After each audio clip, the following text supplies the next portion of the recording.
Nowadays, catcalling can be seen and heard almost every day and everywhere in our society, and it is considered to be degrading and often happens to women regarding their physical qualities, and anything else that can capture their attention is a right passage for guys.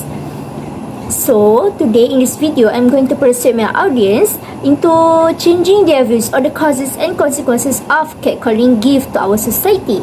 Now girls, have any of you experienced or heard any of the words being uttered while you're just walking down the street or you just simply taking a stroll in the city?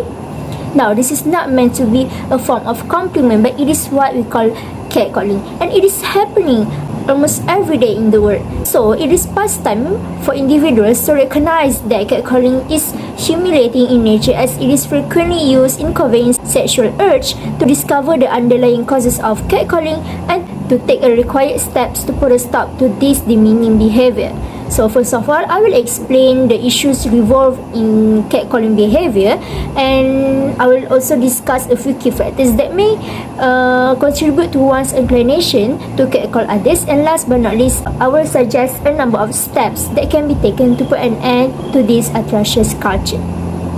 So, based on the statistics found, the number of people who have been experienced catcalling is certainly alarming. According to Stop Street Harassment Studies, 95% of women have experienced this, with 68% of women receiving it 26 times or more, and at least 38% of women had been honked or whistled at least once a month.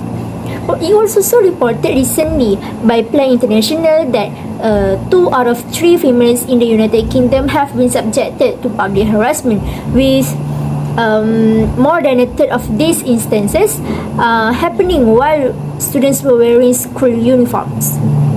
A research conducted also shown that several victims of catcalling had coped by blaming themselves or society. Because after being catcalled, most women revealed the following self-blaming actions and thoughts: or maybe I dressed too much, or maybe I was displaying a lot of skin, or maybe I shouldn't have smiled at him. Now, there is no reason for a woman to be having all of these thoughts while just merely walking down the street. Even though they are not at blame for the unwelcome harassment, women may blame themselves in the case of catcalling, and most women often take self-blaming attitudes when an unwanted catcall is experienced, which sometimes may even lead to them questioning whether the harassment had actually occurred or not. Now, since I have highlighted the scale of the problem of catcalling, now let's move on to the underlying causes of this issue. Now, a study by AZMAN and Kelly in 2010 found that because of the influence of group norms, anonymity, the possibility for group bonding, college-aged men were found to be more likely to engage in catcalling behavior when in a group than when alone.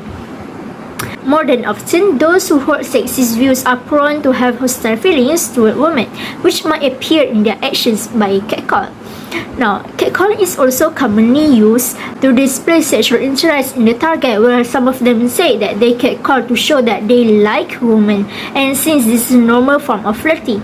Now, the second most popular rationale is that flirtation or flattery with the goal of complimenting the woman, or because women like it.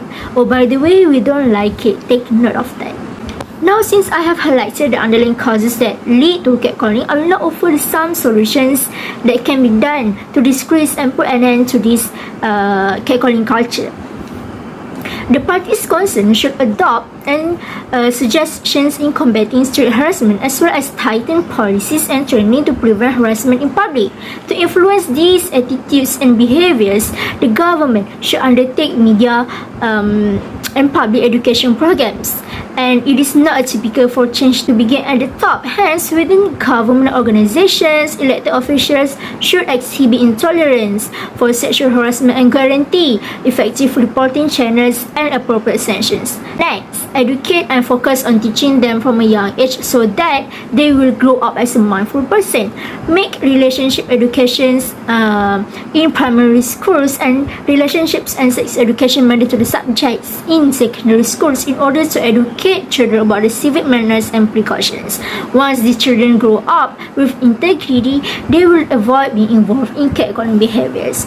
Now, ladies and gentlemen, I strongly urge everyone to reconsider their views on the consequences that catcalling gives to our society, and especially women. Read for more information to increase your understanding of underlying causes of while also think of the solutions of this problem, as it will contribute in changing the world to a better and safer place for everyone. Now, this is not just about respecting women, but this is about respecting human beings. Catcalling or commenting on others' appearances is disrespectful. People should be able to walk home safely without feeling fearful or feel the need to bring pepper spray or teaser gun in order to protect themselves from any unwanted harassment. With that, I end my speech.